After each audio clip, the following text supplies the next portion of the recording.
हे મારા યુટ્યુબના વાલા મિત્રો, જય શ્રી કૃષ્ણ. એક શેઠ હોય છે, રેગ્યુલર એના રૂટિનથી જતો હોય છે. તો એક મૂચી હોય છે, એ મૂચીને ભજન ગાતા ગાતા મૂચીગીરી કરતો હોય છે.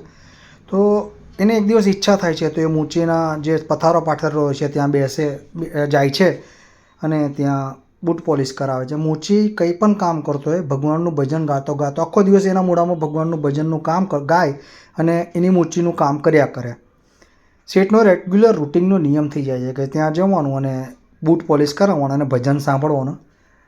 મૂચીનું ભજન શેઠને બહુ ગમતું હોય છે. એક વખત એવું આવે છે, શેઠ બીમાર થઈ જાય છે, બધી બહુ દવાઓ કરે છે, સારા નથી હોતા. પણ પેલું કહે છે ને કે કુદરતનું કરવું, પેલું કાગડાનું બેઉને ડાળનું પડવું, અને કુદરત જે કરે છે સારા માટે કરે છે. મૂચી સવારે જ્યાંથી ઘરેથી નીકળીને જે પથારા બાજુ જતો હતો એની વચ્ચે જે શેઠનું ઘર આવતું, એટલે સવારમાં આવતા બી ભજન ગાતો હોય અને સાંજે ઘરે જતા બી ભજન ગાતો હોય. તો શેઠ બીમાર હોય છે, ઘરમાં હોય છે, તો સવારે જાય ત્યારે એ મૂચીનું ભજન સાંભળે એટલે એને ખબર પડે કે આ જ મૂચી છે. સાંજે ઘરે જાય તો પણ એ મૂચી ભજન ગાતો હોય તો એ બી એના કાને સંભળાય. એના ભજનમાં એટલી બધી તાકાત હોય છે કે શેઠ ધીરે ધીરે સારો થવા માંડે છે.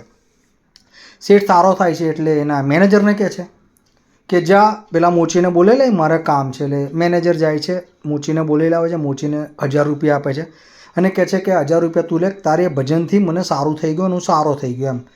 મૂચી 1000 રૂપિયા લઈને ઘરે જતો રહે છે. મૂચી 1000 રૂપિયા લઈને જાય છે એટલે એને વિચાર આવે છે કે આ પૈસાને શું કરું, લોકરમાં મૂક, એટલે કે હંતાડી દઉં કે ભાઈ કશે બેંકમાં મૂકી દઉં, આ તે શું કરું, ખરીદી કરું. એ 1000 રૂપિયા નથી વાપરી શકતો, નથી કશે મૂકી શકતો. બસ એનો જીવ 1000 રૂપિયામાં છે. એનાથી કામ એક થઈ જાય છે કે ભગવાનનું નામ નહીં લઈ શકતો, નહીં ટાઈમે એના જે પથારો હોય છે તે બેસવા નહીં જઈ શકતો. એને 3-4 દિવસથી પરેશાન થાય છે, એની ઊંઘ હરામ થઈ જાય છે. એના લીધે એ પાછા 1000 રૂપિયા લઈને જાય છે, શેઠને આપી દે છે. શેઠ, આ 1000 રૂપિયા તમારી ઊંઘ હરામ કરી નાખી, મને તમારા પૈસા નહીં જોઈતા, મને મારા મહેનતના જ રૂપિયા જોઈએ છે. પાછો મૂચી એના કામે લાગી જાય છે, ભગવાનના ભજનો ગાય. એટલે કહેવત છે કે મહેનતનો રૂપિયો અને શાંતિની જિંદગી અને સંતોષની જિંદગી તમને ઓલવેઝ સુખી રાખશે. આટલું કહીને હું મારા વિડીયોને પૂર્ણ વિરામ કરું છું. મારા વિડીયોને લાઇક, શેર, સબસ્ક્રાઈબ કરજો. જય શ્રી કૃષ્ણ.